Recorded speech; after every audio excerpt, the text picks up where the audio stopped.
Good morning, students. Today we are going to learn about the Hall effect experiment. In this experimental laboratory, we can see how we can measure the produced Hall effect out of the semiconductor and what is the number of charge carriers, what is the velocity of the charge carriers. Look, this is the experimental setup that we are going to use. The apparatus required for this experiment is obviously a semiconductors. So, we will be provided with a germanium P-type and N-type semiconductors. This is called Hall probe. So, Hall probe has semiconductor here. This is a P-type semiconductor and the dimensions are also written. Look here. So, this is basically the P-type semiconductor you are seeing here, a slab. So, it is a germanium, but of course, it is a P-type semiconductor. So, Hall probe will have 4 contacts like this. Similarly, we will also have N-type semiconductor. The Hall effect definition itself, a current carrying semiconductor should be kept in a magnetic field. So, we will be having a magnetic field. This is 1.5 kilogauss magnetic field. Gauss is the unit for the magnetic field in CGS units. So, to produce the magnetic field between the coils, these two are the coils provided where the wire is wounded around it with certain number. So, we have this electromagnet, this is called. So, electromagnet will be connected to constant current supply. So, when you tune the current, you can create the magnetic field. You know the relation H is proportional to I. So, as the current changes, magnetic field will be changed. So, the first part of the experiment is you should be knowing how much magnetic field you are creating by tuning the current, and we will be tabulating the same thing. This is called Gauss meter. The Gauss meter will be used to measure the magnetic field produced in the coils. It needs to be connected to the electromagnet. You need to measure the voltage that is developed in the semiconductor. Here we have digital voltmeter. Look here. So the voltmeter is provided and also ammeter is also provided to know the current that is being passed in the semiconductor. Fine. This is used to place the semiconductor exactly between the poles of the magnetic field. So, this is typical apparatus. I need to connect from this constant current meter to the electromagnet. Positive to the positive you can give, then negative to the negative I am giving. Alright, you can switch on. See, now the current value is 0. Make sure it is the 0. Field will be created in this. So, this probe, let me zoom it and show you. So, this is very careful attachment. So, this is all protection. If I pull it down, look here, and you can see a sensor, that is also Hall sensor. Using the Hall sensor, we can actually read how much magnetic field we produce. So, this should go exactly between the poles of the magnetic field. So, you can adjust like this. So, make sure it is exactly middle of the pole pieces. If it is not exactly at the middle of the pole pieces, the field that you read will have different values than what it is being produced. So, this is the precaution that you need to be taking. So, once you set that at the middle of the pole pieces, now this will be connected here, but here another precaution is there. You see there is a dot here. While connecting, don't insert forcefully, you have to see the dot here, and there is also a dot here. So, try to match the dot from this probe to here, this dot. So, you need to keep in this direction, then only you have to pull, it will go smoothly. Pull.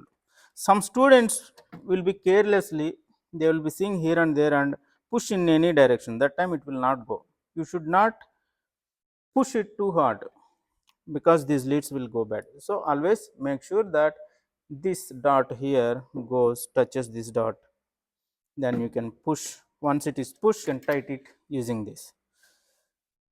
Now it is setup is ready. So, it shows check probe because field is 0 and there is no current. So, let us switch on the electromagnet. So, now when the current is 0, magnetic field is also 0. Now, slowly increase the increase the current. But in the table, you need to record the values of current versus magnetic field. Then in the steps of 0.1 amperes, we will be changing the current and tabulating the values of the magnetic field that is being produced. So, like that you can go till the maximum current of 1. For 1 ampere current you are seeing 1.5 kilogauss. So let me see if it can go higher. 1.1, 1.2, yeah. So don't exceed 1.2 for our experiment, because of the safety reasons I will restrict myself to 1.2 or 1.3. Yeah, this is enough. 1.3 amperes current is giving 2.7 kilogauss. So, but for our experiment we will restrict ourselves to either 1 or 1.1. Our aim is to know the Hall voltage. For that we will take the either P type, both we will do, P type or N type Hall probe with the germanium semiconductor. So, this will be kept between the plates, then we will be measuring the Hall voltage developed in this semiconductor. This one, slowly bring it back, slowly bring it back before you do anything. Once it is out of the thing, so this one you should not touch. Slowly you can slowly bring it back to the protection layer, then you can night. Let me take my P type semiconductor. Now the question is, which side I should keep? Should I keep like this or should I keep like this? Should I face this towards my semiconductor or the back side of the semiconductor? So how do I choose it? This is the magnetic field produced. If this is the current carrying in the semiconductor, then the Hall voltage will be produced in the other direction. So instead of asking, can I keep my semiconductor this side or this side? What happens if you keep this side?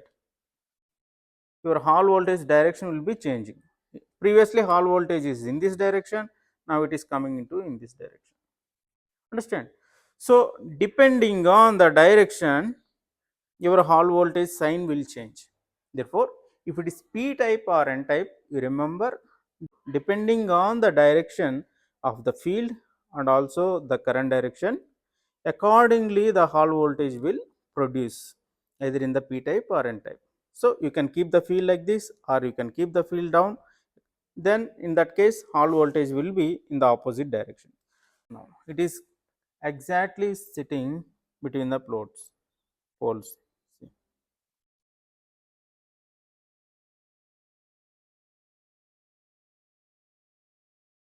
So if I change this knob, current will be generated in the P type of semiconductor, and field I can control by controlling the current. So depending on the field value and my current value, I can produce the Hall voltage here.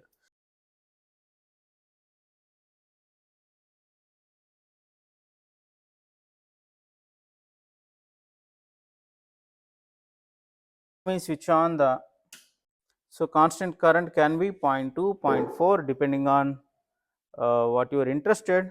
So I advise you can try with two different currents, then you can appreciate how much Hall voltage is being generated. Look, now the field is 0, there is no magnetic field produced, but still you are reading some voltage here. This is not from the Hall voltage. So for the 4 milliamperes of current, when the field is 0, it has 65 millivolts of the ohmic voltage. Now let me increase the current in steps of 0.1. Look, I increase it to 0.25, it reduced to 63.5, then you increase to 0.6, 61.3, then but you have to increase in the steps of 0.1, then go to 0.9, it has reduced to 59.8. So there is a systematic variation in the Hall voltage with respect to the magnetic field. So as the field is more, the Hall voltage being produced is also more. So you need to minus the difference from the ohmic voltage to the actual voltage, so that you will get the Hall voltage in the system. So once you know the Hall voltage for the corresponding current value, it tabulate these results. So the current with respect to the current, how much field you produce, and what is the current passing in the semiconductor, then what is actual ohmic plus Hall voltage minus your ohmic voltage, then it will give the Hall voltage. So this is a simple experiment. So the same procedure will be done using the N type semiconductor as well, then the results will be tabulated. After this, we will see the calculations part on the board. Alright, now we will discuss about theory part of Hall effect. Objective number 1, to measure the Hall voltage. To measure concentration of charge carriers. How many number of charge carriers are there in a given semiconductor, that we will be knowing. Finally, measure the velocity of the charge carriers. Majorly we have three important aims. This experiment what we are taking is, we are taking germanium semiconductor. So germanium we are taking both p type and also n type. P type germanium holes acts as a charge carrier, and for n type electron will act as a charge carrier. So because it is germanium, for 4 atoms of germanium you have one either hole or the electron depending on its valency. When I don't apply any magnetic field, apply the electric field in certain direction, so it is carrying current in certain direction. So due to the electric force, nothing but charge into E along the x direction, a force is developed. Due to that force, electron will go in the direction of the applied field. In the absence of the magnetic field, there is a current. In the Ohm's law, you know that V is proportional to IR. V is equal to R. This R is the resistance developed in the semiconductor, and you know that due to I, you can have certain voltage that is called ohmic voltage. So why it is important is, as soon as you connect the semiconductor in this experiment, even in the absence of the magnetic field, you will be seeing some reading of voltage, and that is not Hall voltage. That is purely a ohmic voltage. But what is Hall voltage? Hall voltage is different. Hall voltage comes when there is, case number 2, when there is a finite magnetic field. Sorry, here it is actually H is 0. So because it is H is 0, I should write H is 0. So here, when H is not is equal to 0, so I am applying magnetic field in certain direction. It can be X or Y, some certain direction, or Z. Only condition is, if current is going in one direction, magnetic field should be in the perpendicular direction. Then what Hall effect is, Hall observed that in this scenario, another voltage will be developed perpendicular to both current direction and also the field direction. So in this direction, voltage will be developed. So when H is not is equal to 0, Hall voltage will be developed. Our aim is to find out how much Hall voltage is developed in a given semiconductor. But remember, you also have ohmic voltage along with the Hall voltage. In this experiment, we will see how to get rid of the ohmic voltage and get only purely Hall voltage. If you see the derivation, because certain equations we are going to use, let us see. So in the absence of the magnetic field, you have a force called electric force, due to which the charge is going in a particular direction. Electric force pulls in its own direction. But now you applied magnetic field also. So you created another force on the charge. So when there is no magnetic force, it is going only in the electric force. Now magnetic force also attracting this charge. So now this charge has to follow the magnetic field also. So magnetic field creates a circular force, circular kind of force. So magnetic field says the charge to revolve, whereas the electric field pulls in its own direction. So this is velocity. V is the velocity. Field should be applied in perpendicular direction to the field direction. So if the field is x direction, magnetic field should be either y or z direction. Now the charges should move in different direction. What direction it moves? Let me see. So due to this, it should move in this direction due to the electric force. Due to the magnetic force, it should move in the circular path. But now when these two forces are equal, which means at the equilibrium, Fe will become Fb.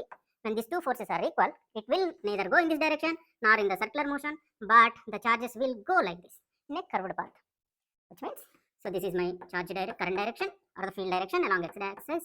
This is my magnetic field direction. So perpendicular to that, charges will go and settle and produces Hall voltage.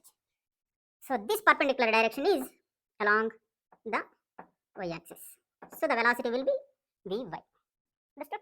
So if I equate these equations and simplify, finally what I will get is, simplification, we will get the final result for Hall voltage is nothing but current into field divided by Ne into T. Step number 1, what you have to do is, you have to calibrate the magnetic field. So for that, you have to produce field by tuning current. So what is the relation? The relation is simple. H is proportional to I. nothing but the field you are creating, either H or B. If you are talking about B, keep it as a B. B is nothing but number of turns into the current passing. So by changing the current, you have to record the values of the B. But this has to be done in two ways. So start from 0 current, then increase current in terms of amperes, 0.1, 0.2, slowly increase, go till maybe 1.1 amperes. In the increasing order, you are going. Once you go in the increasing order and measure the corresponding B values, after reaching 1.1, you go in reverse, which means decreasing order. Again, you note down the field values till 0. Finally, you take the average flux, nothing but these two, you add and divided by 2 and note down the values. So the table between this I and the average is our, so B unit here in our experiment we are measuring as kilo Gauss. Gauss is actually CGS unit. Is you can now plot between, because you are tuning I, current will come on the x-axis, but your magnetic field almost comes as linear. So this is the first graph you have to do. So what information it will give? So the slope of this graph will give me the sensitivity. So the sensitivity of the Gauss meter that we are using is nothing but the slope of the graph between I and B. So this is the step number 1. So by knowing the current, you will know the field values from now. Then you go to the step number 2. Our aim is to measure Hall voltage. So to measure the Hall voltage, to start with, you consider P-type semiconductor. When we consider the P-type semiconductor, always you have to keep it in mind. So your semiconductor is carrying current in this direction or in this direction. Depending on that, Hall voltage will direction. Hall voltage can come in positive or in the negative of the current, because produce the field. So current, if I am changing the current in amperes, then you are creating the field in the kilogauss. Then you are seeing what is the Hall voltage P type of the semiconductor. Even though there is a 0 ampere current, even in the absence of the field, old. What is this? This is called V ohmic. So V ohmic. Okay. It is purely coming from the resistance of the sample. Now you increase to some value, maybe 0.1. I increase. So corresponding field value you know from the calibration table. You can keep it. From where you know? You know that value from this table. For 0.1, how much field you are getting, you know. So use the calibration table. That value you can keep it here. Now for 0.1 of the current, how much field value, how much potential you can observe, you keep it here. It can be maybe 6 or 7 millivolts. This is not Hall voltage. So to get the VH, you have to minus it. 6 minus 5. So VH is nothing but 6 minus 5 is, here 5 minus 5 is 0. 6 minus 5 is 1 millivolt. 1 millivolt is your actual Hall voltage. Like that, you increase to 0.2, you know the field value. This time it can be 7 millivolts. Actually, what is the Hall voltage? 7 minus 5, this is 2 millivolts is your VH. So like that, you go till 1.1 and record what is the ohmic voltage you have, 5, and if suppose it is 9, so totally you have 4 millivolts VH. You have to do for the N type. So even in the N type, if you take N type has negative charges, then you have the current corresponding, you know, then due to ohmic plus, basically you can write it as V ohmic plus V Hall. You know what is V Hall, you want to know. So in the options of the field, you have, because it n type is, let me write it as n type has negative charge carriers. Let us start, it can be some 50 millivolts if I say. So what is the Hall voltage? 50 minus 50, it will become 0. Then I will increase 0.1 amperes, corresponding field in the kilogauss, you know from the calibration table. Then V ohmic plus V Hall, let us take, suppose it is 55 for the argument's sake. Then your Hall voltage will be minus 5 millivolts. Like that, you go till maybe 1.1 amperes, corresponding field value you know, and if it is some 60 millivolts, then correspondingly you will have 10 millivolts of Hall voltage. So both in the N type and P type, you have I versus or else B versus V, B versus V. So in the next, what we will do is plot between B versus Hall voltage. So what you will get is B comes, Field is applied in the x-axis and measure voltage in the y-axis. So for the p type, you will see a positive slope, p type. And for n type, you will see a negative slope. This is for n type. Right here again, what is the sensitivity? Sensitivity p-type semiconductor is the slope of the p-type. So the slope of p-type will give p-type semiconductor sensitivity, and the slope of n-type semiconductor will give the sensitivity of n-type semiconductor. After that, we want to know, we have calculated Hall voltage over, now we want to calculate the charge carriers n. So what is the relation? You know that Hall coefficient RH is nothing but 1 by Ne. Remember, if RH is negative, it is n type, right? Now you go back to your equation. We have one equation. What is that? Remember the equation. Yeah, this is the equation. VH is nothing but I into B by Ne into T. I will recall that equation now. VH is equal to I into, recall equation, VH is equal to, right? Suppose if it is P type, N is positive because it is holes, I can call it as PA, right? Suppose it is I into B divided by N into T for N type, and because it is electron, I'll put negative charges here, BH. We have plot between B versus V, okay?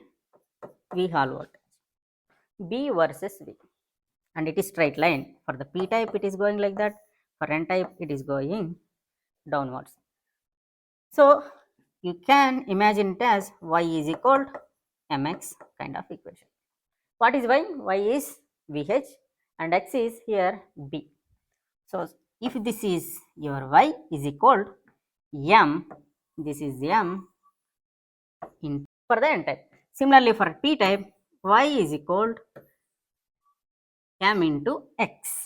So this is the slope m.